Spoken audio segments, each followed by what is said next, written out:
morning, all. Our speaker is Bob Williams. Thank you, Charlie. Well, it's a pleasure to be here, and I hope after more public engagements, I may actually graduate above the sandwich board story, which was above the fold on the newspaper, rather than playing second fiddle to sandwich boards. My thanks to all of you for letting me come today. I'm really happy to be here. I wanted to just do three things. One, talk about how the ponds came to be for a minute, talk about great ponds and what they are and what that means legally to those of us that live on the ponds, how the Nantucket Pond Coalition came to be, and then specifically the Phragmite Eradication Project on Long Pond, which will take place at the end of September, and have plenty of time for questions on that, because it's a very important project and there's a lot of questions about it, so we're happy to take the time. Ponds have been there a long time. They're not going anywhere, okay? I mean, it actually, history would tell us, started in the Pleistocene era, which was 2.6 million years ago, ending 11,500 years ago. And at that time, the eastern coast of the United States went all the way to the continental shelf, 75 miles out to sea. And around 18,000 years ago, in what's called the Wisconsin Glacial Epoch, a big Laurentian glacier came down, smothered North America, pushed all that gravel and boulders and sand out, and that became the four islands we know today: Nantucket, Martha's Vineyard, Tuckernuck, and Muskeget. So those evolved when 6,000 years ago the ice melted and the oceans came up and created what we have today as the islands. Along the way, there were these long icy rivers where the water went to the sea out in the continental shelf, and that's where the big coastal salt ponds, Long, Hummock, Madaket, came from. Those were originally glacial rivers. And where big chunks of ice sat, big as skyscrapers, became the kettle ponds that we see around the island, the little round kettle ponds. So if you look at a map of Nantucket, you may be surprised to find, and if you spent any time with the GPS, there's over 80 ponds on this island, 7 of which are so-called great ponds. The great ponds being Sacajah, Hummock, Long Pond, Clark's Cove, Madaket, Gibbs Pond, and Capum Pond. In particular, these long coastal ponds, brackish ponds, are unique in the world, frankly. Only New England and Long Island have these brackish salt ponds, and they're very, very fragile environments, and the habitat of many reptiles, mammals, birds, fish live, breed, and make their homes on these ponds. So maintaining these ponds, we feel, is an important goal for everyone to have. The phrase Great Pond came from a court case in New Hampshire in 1890, Concord Manufacturing versus Robertson, where a group cutting ice on a pond reduced the water flow to a mill that was downstream, and it went to court, and the case hung on who owned the water in the pond. And the decision was made by Charles Doe, the Chief Justice of the New Hampshire Supreme Court, who described in his opinion that tidewaters and large ponds are public interiors, public waters. And whatever exception, if any, may be found, this is the case. So in North America, the fact that prior to the American Revolution, the king owned all the land, King George owned all the land, including the land under the ponds, we evolved coming into the 19th century where those became public waters, and in fact are owned by the state of Massachusetts and managed by the town of Nantucket. So they are, by law, supposed to be navigable, they're supposed to be open, they're supposed to be open to the public, and it's the town's job to do that. And we have found the town has done a very, very good job at water quality management here on Nantucket.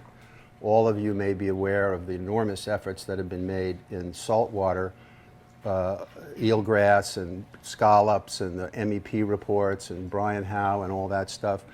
I think Nantucket is among the best of any of the municipalities that we've worked with in water management.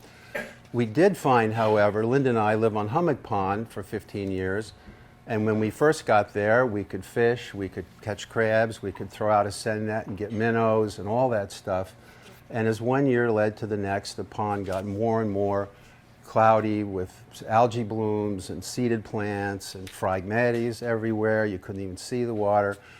And a group of us felt in May of last year that probably the best way to address that was a vision of an island-wide organization, not just somebody that lives on a pond with weeds in it, but a more broadly comprehensive look at this particular fragile resource on Nantucket, and that we felt the feds and the state would take us more seriously. So when I call the feds and I'm the Nantucket Pond Coalition, they think we're a big organization rather than it really is just me and a few other people. But at any rate, the notion was that the people who care most about the ponds are the people that abut them and the people that use them. And that if funds are needed for any of this restoration and maintenance, our vision is that it partially has to come from private donations. You're not going to have the town of Nantucket spend a huge amount of money to make sure the ponds are restored when there's so many other issues on the island that are equally or more pressing. So it's a combination of public and private support, and the idea was that each pond would have a Friends of Long Pond. You could become a friend of Long Pond. And as a matter of fact, after today's meeting, I would invite you to go to our website, nantucketpondcoalition.com or .org. You'll see a big thing that says donate and get a hat like this. A very cool hat, don't you think? It's light, it's nice looking, it's a great logo. And for a minimum $50, you enter your thing and credit card. It goes to Community Foundation for Nantucket. It's a tax-deductible donation, and we will mail you one of these fine hats. So when the groups form, Friends of Long Pond forms, those names will be listed on the website, which gets a lot of traffic, by the way. People put ponds and Nantucket waters in from Google, and they always wind up on our site. And also the Community Foundation for Nantucket publishes an annual booklet which will have Friends of Long Pond. So I would hope that today's meeting would provide an opportunity for those of you that want to be a friend of Long Pond to be listed as such and be part of Long Pond. So we started the Nantucket Pond Coalition, and we wrote a letter to the selectmen saying we think the island, this was in November of last year, needs a comprehensive pond management program. That we ought to have a long-term plan about the evolution of these ponds on our island, and that comprehensive plan is actually comprised of four things. First, characterizing the watershed of the island, listing all the ponds, listing which are monitored by the town, which at this point are the great ponds are monitored by Jeff Carlson. Second, identify key stakeholders, which I think the people in this room would be a stakeholder for Long Pond, if not all the ponds in general. Three, identify areas of concern. And in the work we've done, we really see four major areas of concern. The first is water quality. Okay, is there oxygen in the water? Is the water clear? Can fish live in the water? Is the water dangerous? Second is the blue-green algae, which can be quite dangerous with the cyanobacteria, and what to do about the blue-green algae. Third are aquatic vegetation that is submerged. There are these seeded plants that come up from the bottom of the pond, reach the light, end their cycle, die, go to the bottom of the pond, decompose, and that creates an enormous amount of nutrient that only accelerates itself, keeps the pond from being navigable. When you see the water sparkling with the sun, stops that because these plants get to the top of the pond, and the pond basically becomes a swamp. So, and then lastly is the invasive species that come in, particularly these darn phragmites, which are really, really stubborn. And I remember talking with Arlene Arquette over here from years ago. She was involved with the town, I think, in taking a shot at eradicating these plants, and here we are again today with that assignment in mind. I think there are some that feel it's a chaotic quest, that you're never going to get rid of all the Phragmites. And I kind of agree with that. I don't think our goal is to eradicate every Phragmite on Nantucket. I think our goal was to change the policy of the island, which prior to that time had been what's called clip and drip, where you clip the stalk and then you drip in a herbicide and you clip. It's sort of like cutting your grass with no toe clippers. I mean, there's just no way you're going to eradicate Phragmites on that. So we had proposed to CONCOM last fall what's called foliar spray of the leaves. And this is where a trained technician that's certified and licensed has a backpack and sprays very close just to the leaves of the plants that you're talking about.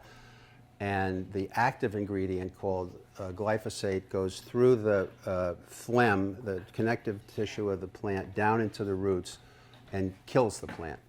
It's a pesticide, kills the plant, because the roots of the Phragmite are deeper than the height of the stalk. And the stalks get very high. As a matter of fact, the reason they were cultivated in Egypt were they were fishing poles. They used them for fishing poles back in the ancient days of Egypt. And somehow they've made their way over here. This, if you can see it, is a picture of Hummock Pond in 1980 on the east side of the pond. And there's not one Phragmite in sight in 1980. And then from this very same spot, a year ago, this was what you saw if that was your property. So you go from this to this. And you know, our thinking is that none of these things are mortal, but left unmanaged, like anything else in life, they can really dominate the situation. And I think for those of us that value the pond experience, living on a pond is one of the most beautiful things you can do in Nantucket. To imagine 50 years from now or 75 years from now that they are Phragmite swamps, which is really where they're headed, is something that we'd very much like to just on an annual basis do a little something to make sure that we're stopping that flow. Okay, so this project that we have underway, thanks to the Madaket Conservation Association's generous support and Charlie and the residents' letter, which went to CONCOM, will take place in late September. We have to wait and see at the plants when it's at its most mature cycle and begins to draw starches down into the phlegm is the time that you want to do this. And our plan is to do, I think it's about a half an acre north of Massasoit Bridge on both sides of the pond. Okay, and Aquatic Technology in Sutton, Mass. Is the vendor that we've chosen. They're very experienced. They've done this all over the place. The product we're using is called AquaPro. It is not rodeo. It is not Roundup. The difference between Roundup and AquaPro is the difference between hydrochloric acid and table salt. I mean, there's just no comparison. If there are fears about herbicide, they really are more about what's called the surfactant, which makes the active ingredient stick to the leaf. And you've got to be very, very careful when you do your mixing that the surfactant that you use, and the one that we use, I think is the most modern and best one that we can do. So we're being as safe as we possibly can be. This blue area is going to be the control area. And with our advisory board, which includes Cormac Collier from the Land Council, who's very active in conservation on the island, and Emily McKinnon, who was quoted in the article because she's working on the 604B project, Eric Savetsky from Land Bank, and his ecologist, Rachel Friedman, will be the point person on this project in late September. Rachel Friedman will be responsible for this project going the way we want it to go. We have Jeff Carlson, the town's research manager on our advisory board, and also Karen Beatty from the Nantucket Conservation Foundation, which is the largest abutter of Hummock Pond and the largest abutter of all the ponds. If you look at the properties that are around the ponds on our board, they have advised us, and our plan is to test prior to the application, a month prior and a week prior, in the water, vertebrates, invertebrates, plants, fish, see if there's any glyphosate in the water before we start, that kind of thing. Do the foliar spray, which I think will only take a few days. I mean, I think, you know, it's not a lot of not a lot of Phragmites that we're trying to eradicate. And then post-spray is a week later, 3 weeks later, a month later, and a year later, the same repeat of all these tests. Of the money we spend on the project, 10% of it is for the foliar spray and 90% of it is to show that it's safe. Because I think the island of Nantucket, and rightfully so, is very, very careful about pesticides or anything that could in any way harm what it is a natural, beautiful island that we're in. But it's a trade-off. I mean, if you've got an invasive species like this, you either say we're going to live with it, or you try something which has risk, because anytime you use a pesticide, you have risk. But if it's managed and it's done all over the world and it's done properly, our feeling it's going to be safe. Once this pilot takes place, the plants die and they get mulched. The stalks get mulched and they deteriorate into the soil. The glyphosate becomes immediately inactive once it hits the soil. It just goes away. It's absorbed. So we'll just have to see what happens with it. Our expectation is that the next year there will be a second growth of maybe 10 to 20% of stalks that come up, either seeds that have gone in or plants that didn't die for some reason, and there'll be a second application. And then our hope is that the natural plants will come back and you'll have a shoreline of natural plants rather than these Phragmites. Subsequent to that, the Pond Coalition would be happy to be available to homeowners who feel they would like to do something on their property with this plant, and to work with you and the CONCOM to figure out at what speed and in what way the continual eradication of Phragmites can take place. A lot of interest in it in public land, land bank land, and other land, so I think you're going to see a lot of activity there. So that's our Phragmite eradication spear here in Long Pond. We also have, for the submerged aquatic plants, a project on Hummock Pond, which will start on August 17, just a few weeks from now. We're bringing over an aquatic harvester, which is essentially a lawnmower on pontoons. It's 26 feet long, 7 feet wide, and 8 feet high. It's coming over on the slow boat Monday the 17th of August. It'll come down Hummock Pond Road into the Henry Bartlett's Landing there, go into Hummock Pond, and we have approval from CONCOM to a pilot program to clear up to 20 acres of submerged aquatic material in Hummock Pond to reduce the particulates in the water, to increase the oxygen level, to create edging for the turtles and fish, and to keep the pond to pond from becoming a swamp. So the first project is the harvester on the 17th. We're also going to have a, which I'll forward to Charlie, a, believe it or not, wine and cheese reception on Thursday, August 20. Mark your calendars. By invitation only. The Board of Selectmen will be there, the conservation people will be there, and it's to look at the harvester, ask questions. What are you guys doing? Why are we doing this? And have a little press thing on that. So that'll be in August. In September is the Phragmite project here in Long Pond. Very important project. A lot of people looking for it. And then over the winter, we were lucky to get this 604B grant from the feds. I couldn't believe we got that, to really get after this cyanobacteria that shows up in the water. It's connected with some health issues. It's not a good thing. From time to time, they close the ponds down because of it. We don't like it, and we need to get to the source of phosphorus to really figure out how to deal with it. And once we have a plan, we'll be applying for 319 funds, which are fairly significant money to come into Nantucket to really get after the cyanobacteria. So I think over the next decade, we will make a dent on these areas. And hopefully, as the word of the Nantucket Pond Coalition spreads, there will be Friends of Long Pond, Friends of Hummock Pond. We now have a group in my Comet, Friends of my Comet Pond, that are really focused on the pond in their area and want to be kept abreast of what are the issues with the water, and as a homeowner, what can we do to help. So for that, I'm very happy to have been invited here today. I thank you again, and we invite you to become friends of Long Pond if it's something that you think is important to you, and be happy to answer any questions. First, a compliment. I think you did a spectacular job in terms of the advisory board itself. It's kind of brilliant, but it's really a nice coalition. Thank you. I think it's very effectively organized. Assuming these first pilots are successful,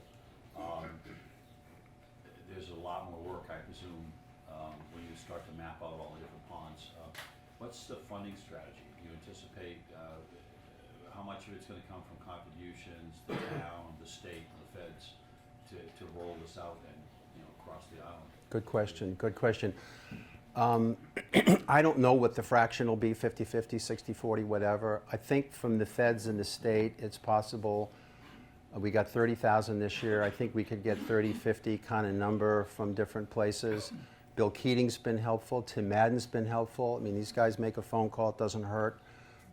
So we got good relationships there. Good relationships with DEP and EPA at the moment. Linda and I were in Boston. We lived in Boston for many years, and we met the people. And when you meet people and you go to lunch, it's different than calling up from afar. But I think, to answer your question, it will come down to the residents and voters and citizens of Nantucket. If they care about this issue and are willing to donate, then I think the town will match funds. I mean, I asked Libby for 50,000, and Rick said, let's start with 25. So we're happy to get that. Part of that money goes to this project. And I think if the Board of Selectmen see support from the island, they'll understand that this is an issue that voters and citizens care about. So it really will depend on the people around each pond. And in the case of Long Pond, it'll be the people in this room and the people tomorrow night with the conservation group. Do you want to have a group that's kind of thinking about that? And when we finish with the Phragmite project and it's time to say, okay, do we want to get rid of these plants somewhere around the island, or do we want to clear the aquatic vegetation? Do you want to help fund the harvester? If the harvester is successful, and I'm confident it will be, to buy one is like $150,000, and I could easily see the conservation groups, the town, and the land bank stepping to the plate, getting one of their own, putting it up at Madaket Golf Course, training somebody to run it. And just like Nantucket, as Don Visco told me, who's been around for many years, Steve Visco's father, the town was very active in water management in the 40s and 50s and 60s. They had a full-time person that went around, cleaned the ditch between Hither Creek and Long Pond, and did all this kind of stuff. And then when the Wetlands Act went in the 80s, which was a good idea, the regulations became so onerous to do anything that it just kind of stopped. So we're back trying to revive the interest in and the focus and the willpower to get through a lot of these regulations. I mean, we had meetings with Concom over and over on this, and they were very, very focused on, gee, do we want a harvester? And gee, should we put foliar spray on Phragmites? I think Concom did a good job. I think they're good scientists, and it was a good discussion. And we were thrilled that they gave us these two pilots to move forward with, just to see.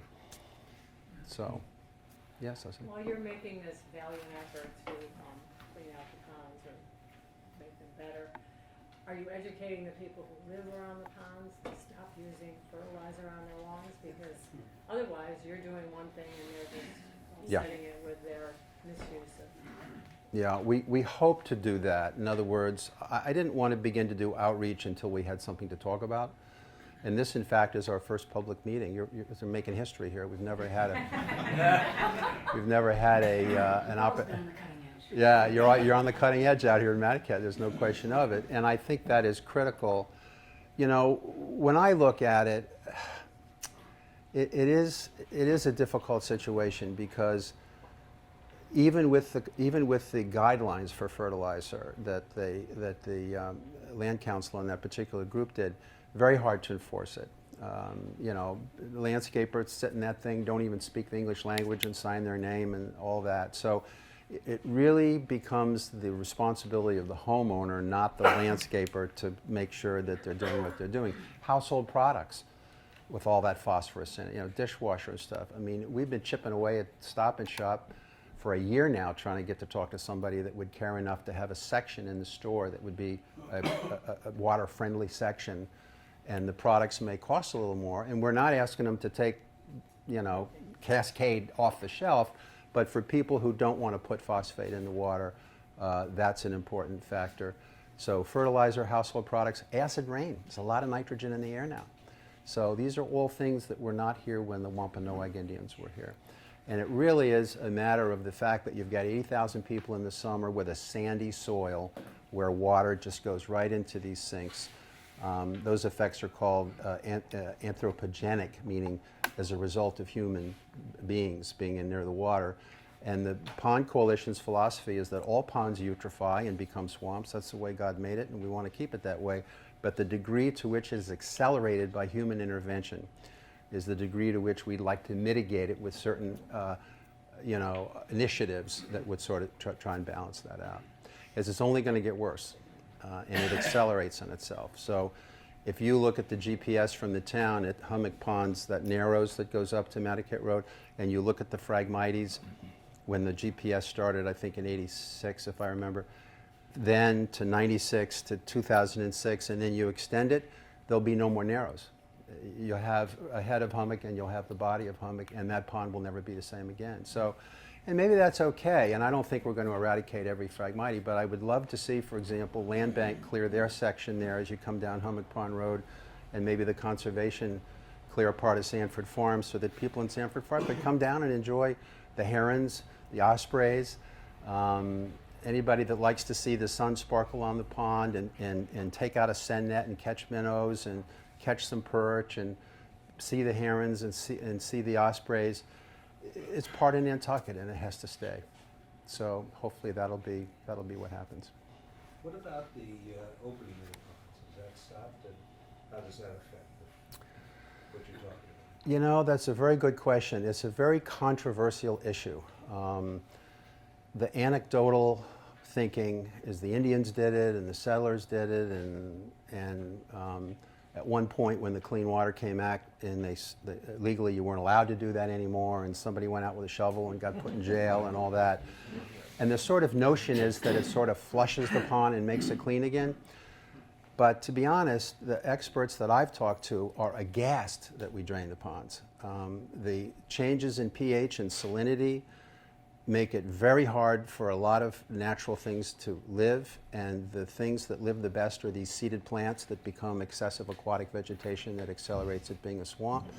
And when that water level goes down, it pulls all that groundwater out of the ground with all that phosphorus and nitrogen in it. So I haven't gone after that issue saying we shouldn't do that because I don't have the nerve to do it.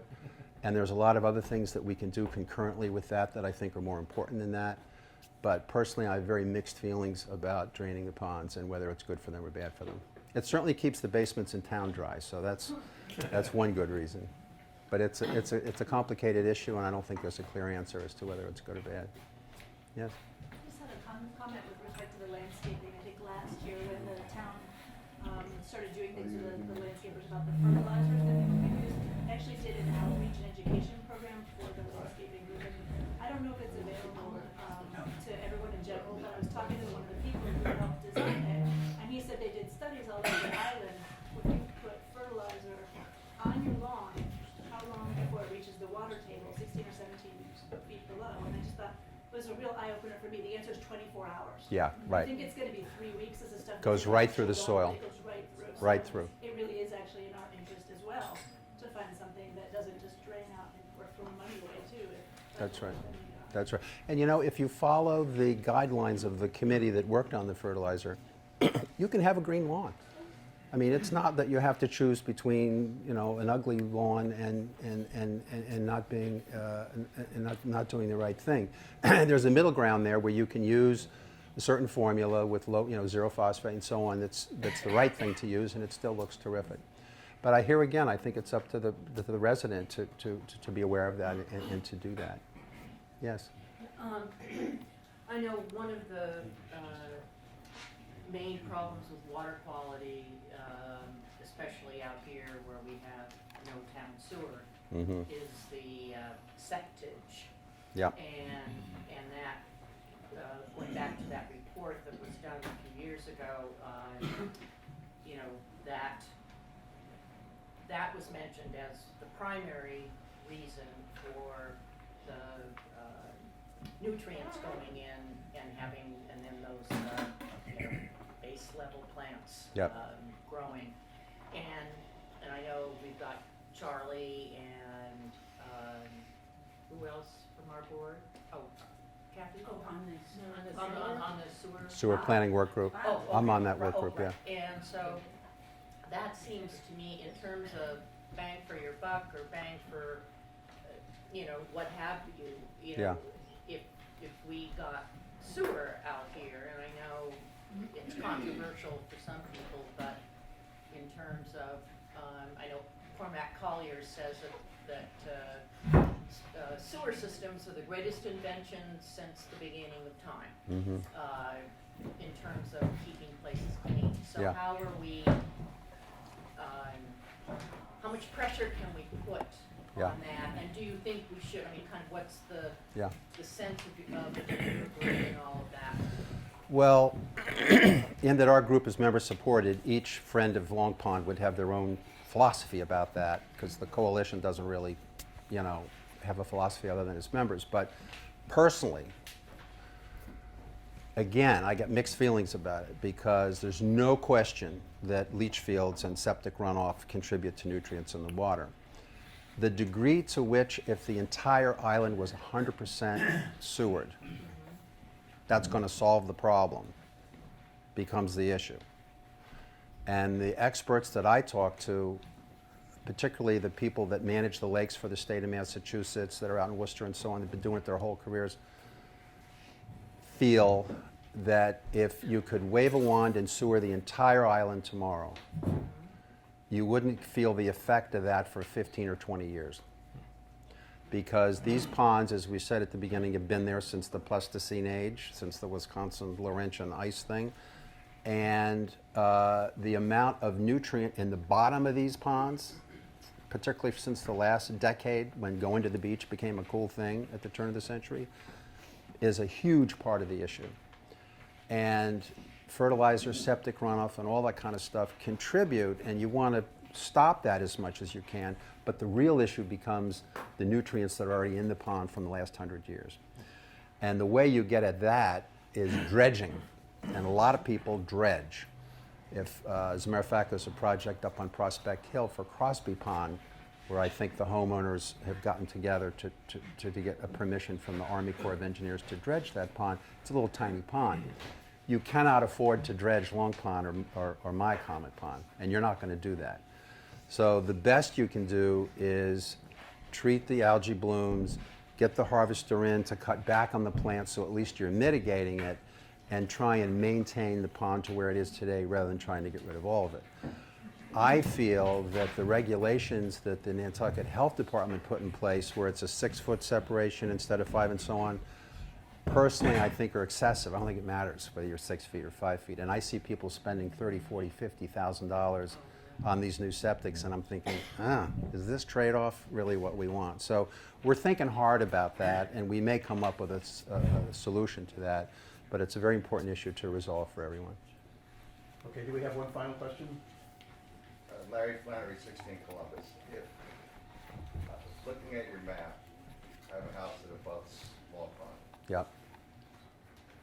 If one were interested, could want to maybe achieve some economies of scale to go further and hit individual properties that are along Long Pond, and how would one address that?